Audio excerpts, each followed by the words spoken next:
Uwanja wetu una maboresho ya aina mbili. Kuna maboresho ya majengo yanayohusisha viti na mifumo ya ndani ya majengo ya uwanja ambayo tuko zaidi ya 85-90, kwa sababu viti tumefunga sehemu kubwa, tumebakiza kama viti 20,000 tu vilivyobaki.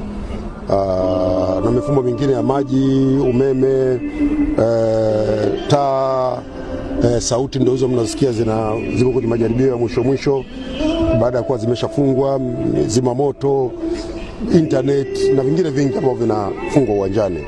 Hayo yote yamekamilika. Tulikuwa na changamoto na pitch, na CAF walikuja kutusimamia na kutoa maelekezo ya nini wanataka tufanye.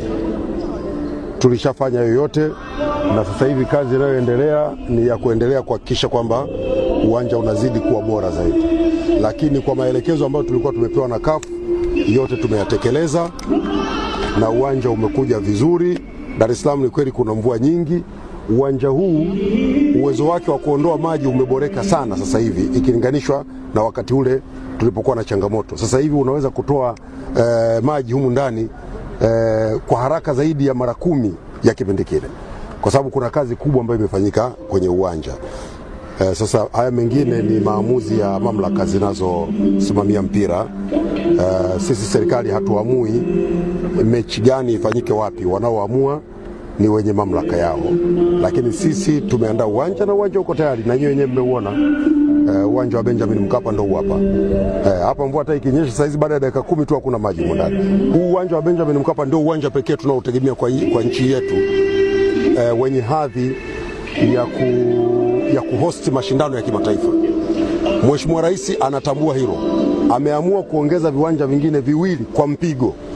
Kwa sababu leo tunahangaika hapa kwa sababu hatuna uwanja mwingine. Yaani kama sio Benjamin Mkapa hatuna uwanja mwingine.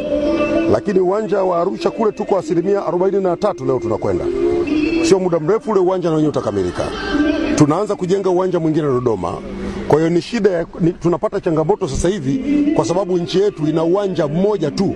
Mheshimiwa Rais Dr. Samia Suluhu Hassan kwa kutambua changamoto hii na kutambua athari zinazoweza kujitokeza kwa nchi kuwa na uwanja mmoja, ameamua tutumie zaidi ya shilingi bilioni 650 kujenga viwanja vingine vipya viwili, na tutajenga viwanja vingine vya mazoezi.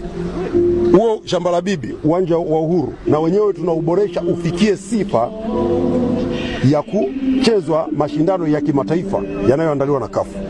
Kwa hiyo sio muda mrefu manake tutakuwa tuna viwanja 4 vikubwa vya serikali vyenye uwezo wa kuhost mashindano ya kimataifa. Benjamin Mkapa, Arusha, Dodoma, Uhuru. Huyo ndio Dr. Samia Suluhu Hassan. Sasa nani atakayeweza kumkwamisha? Hapa sasa hizi wana take advantage kwa sababu tu tuna uwanja mmoja. Na uwanja wenyewe uko tayari ndio huu hapa. Hapa zimeweka fedha nyingi. Zaidi ya bilioni 30 zimetumika hapa. Badilisha viti hivyo, weka tatani, sehemu za kukimbilia mnaziona. Tunakwenda kufunga mifumo mipya ya viyoyozi. Tumerekebisha vyumba sijui vya waamuzi, vyumba vya anti-doping, vya madaktari, vyumba vya marefali, ball boys, na kila walichokitaka CAF tumekifanya. Tunafanya kazi bega kwa bega na viongozi wa Simba. Tumefanya kazi pamoja mpaka tumefika hapa. Tulikuwa hatulali.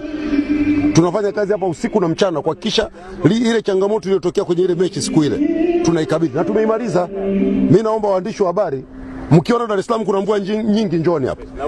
Alafu mvua ikikatika tu hesabu ni dakika ya kwanza, ya pili, ya tatu, ya 4, ya 5, ya 6, ya 7, ya 8, ya 9, ya 10. Hamtakuta maji huko.